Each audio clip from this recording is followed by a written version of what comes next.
अस्सलाम वालेकुम dear viewers. आज हम देखने जा रहे हैं how to take feedback day 2 in network marketing business. Next हम देखते हैं कि ट्रेनिंग के सेकंड डे आपने किस तरह से फॉलो अप या फीडबैक लेना है अपने पर्सन से। तो सबसे पहला हमारा क्वेश्चन आ जाता है ग्रीटिंग्स का। सबसे पहले हम उससे हाल चाल पूछेंगे।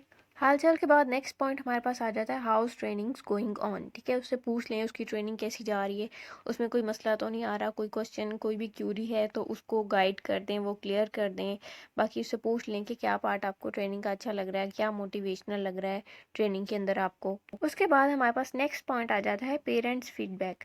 डे 1 का जब फीडबैक हम लेते हैं तो हम उससे बात करते हैं कि आपने अपने पेरेंट्स से डिस्कस करना है।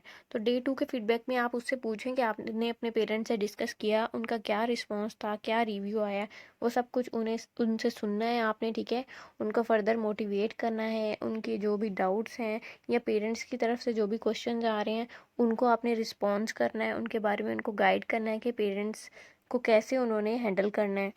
नेक्स्ट जी, आपने ट्रेनिंग में से क्वेश्चन पूछने हैं उनसे कि ट्रेनिंग में आपको अच्छे पॉइंट्स क्या लग रहे हैं, क्या चीज़ जो है वो बहुत इंस्पायरिंग लग रही है आपको। ठीक है, उसके अलावा आपने नोट्स के हवाले से उनसे पूछना है, नोट्स बना रहे हैं वो आपको प्रोवाइड कर रहे हैं या नहीं। नोट्स बनाने का बेसिक पर्पस हमारे पास ये होता है कि हम ये जान सकें कि आपका जो पर्सन है वो इंटरेस्ट ले रहा है ट्रेनिंग में या नहीं, सीरियस होकर काम कर रहा है या नहीं। ठीक है, उसके बाद नेक्स्ट आप उससे कंपनी के बारे में पूछ लें, उसकी प्रोडक्ट्स के बारे में पूछ लें कि कंपनी आपको कैसी लगी है, इसके प्रोडक्ट्स में जो है वो क्या चीज़ आपको बहुत अच्छी लगी है। ठीक है, उससे सुनने के बाद फर्दर आप भी एक्सप्लेन कर दें कि हमारी कंपनी के प्रोडक्ट्स इतने अच्छे हैं, उनके बेनिफिट्स इतने ज़्यादा हैं, केमिकल्स नहीं हैं, ऑर्गेनिक प्रोडक्ट्स हैं। ठीक है, मार्केट में ऐसे प्रोडक्ट्स ओकेजनली ही अवेलेबल होते हैं।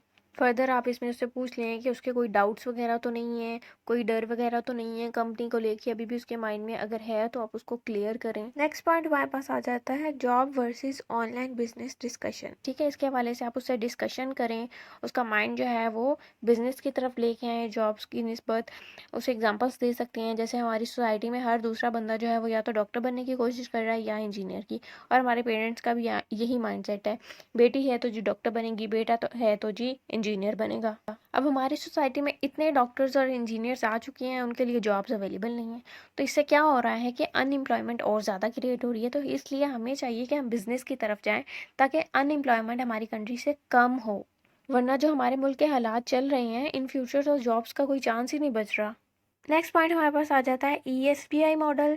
इसके बारे में उससे पूछिए, अगर नहीं समझ आया तो उसे अच्छी तरह एक्सप्लेन करें कि हमारे पास दुनिया में 4 तरह के लोग हैं। ठीक है, E for employ, S for self employed, B for business owner और I फॉर इन्वेस्टर। ठीक है, एम्प्लॉयड और सेल्फ एम्प्लॉयड जो हैं वो ऑलमोस्ट सेम कैटेगरी में आते हैं, ये जॉबियन की तरह ही हैं। काम करेंगे तो अर्निंग होगी, काम नहीं करेंगे तो अर्निंग नहीं होगी।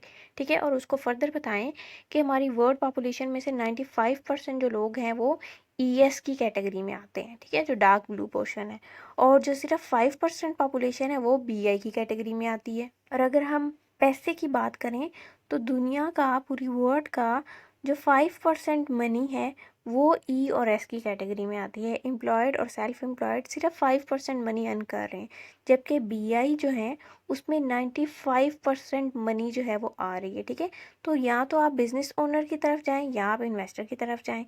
अगर आपके पास अच्छा पैसा है तो आप इन्वेस्ट करें और अपना जो है वो प्रॉफिट कमाएं, और अगर आपके पास पैसा नहीं है तो आप किसी के साथ अपना बिजनेस मॉडल शेयर करें और अपने बिजनेस पे काम करें, उससे भी आप इसी कैटेगरी में आ सकते हैं। और अगर आप लाइफ में ग्रो करना चाहते हैं तो या तो आप इन्वेस्टर बने या बिजनेस। ठीक है, और अगर आपके पास पैसे नहीं हैं, बिजनेस में तो पैसा चाहिए, तो फिर आप ऑनलाइन बिजनेस की तरफ आएँ। स्टार्ट में नो डाउट आपको 3-4 साल बिजनेस के लिए मेहनत करनी पड़ेगी, लेकिन बाद में तो सुकून होगा ना।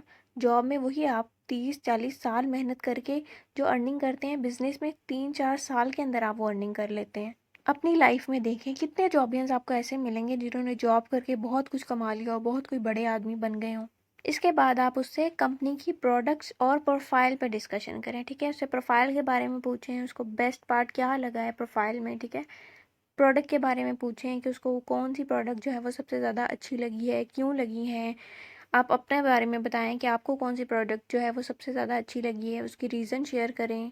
नेक्स्ट आप उससे कंपनी की वैल्यू पे, प्रोडक्ट की वैल्यू पे बात करें। ठीक है, उसे बताएं कि बहुत सारी कंपनीज जो हैं वो हमारी कंपनी को कॉपी करने की कोशिश करती हैं लेकिन नहीं कर पाती।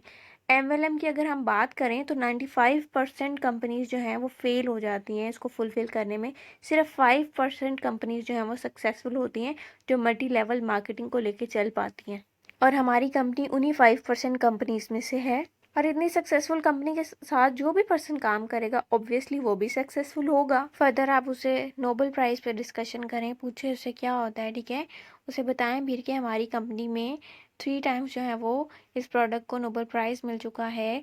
क्या ऐसा ख़ास है इस प्रोडक्ट में जो इसको नोबेल प्राइज़ मिल रहा है? कुछ तो है ना इसके अंदर जो इसको थर्ड टाइम कंसेक्टिवली जो है वो नोबेल प्राइज़ मिला है। प्रोडक्ट्स पे जितनी अच्छी तरह बात हो सकती है उनसे करें, ठीक है। उनके अंदर क्यूरियोसिटी पैदा करें ताकि बाद में जब प्रोडक्ट परचेज़ करने की बात आए तो उनके माइंड में ये क्वेश्चन ना आए कि हम क्यों ये प्रोडक्ट्स ख़रीदें। उनको प्रोडक्ट्स के ऑर्गेनिक होने के बारे में बताएं, सर्टिफिकेट शेयर करें, नोबेल प्राइज़ शेयर करें। उनको बताएं कि हमारे प्रोडक्ट जो हैं वो हिलाल है पूरी तरह 100%। नेक्स्ट उनको थोड़ा सा कंपैरिजन करके दिखा दें कंपनी प्रोडक्ट्स का लोकल मार्केट से। उनसे डिस्कशन करें कि नो डाउट ये बात है कि कंपनी के प्रोडक्ट्स जो हैं वो थोड़ी सी एक्सपेंसिव है, लेकिन अगर आप उसके बेनिफिट्स को देखें और ये चीज़ देखें कि वो हमारे हार्मोन्स के लिए कितनी अच्छी हैं, उसकी प्रोडक्ट्स कोई साइड इफ़ेक्ट्स नहीं है, 100% ऑर्गेनिक है, तो क्यों ना थोड़े से पैसे ज़्यादा लगा के हम अच्छी प्रोडक्ट ख़रीद लें जिसके ज़्यादा फ़ायदे भी हों हमें। लोकल मार्केट की निस्बत प्रोडक्ट्स एक्सपेंसिव हैं, लेकिन ये भी तो देखिए ना कि लोकल मार्केट में जो प्रोडक्ट्स अवेलेबल हैं वो कितने ज़्यादा केमिकल से मिलके बनी गई हैं, जो कि हमारे लिए कितनी हार्मफुल है। नेक्स्ट आप उससे उसके फ्यूचर प्लान्स के बारे में डिस्कस करें, उसे मोटिवेट करें ज़्यादा से ज़्यादा, उसकी फैमिली के बारे में डिस्कशन करें।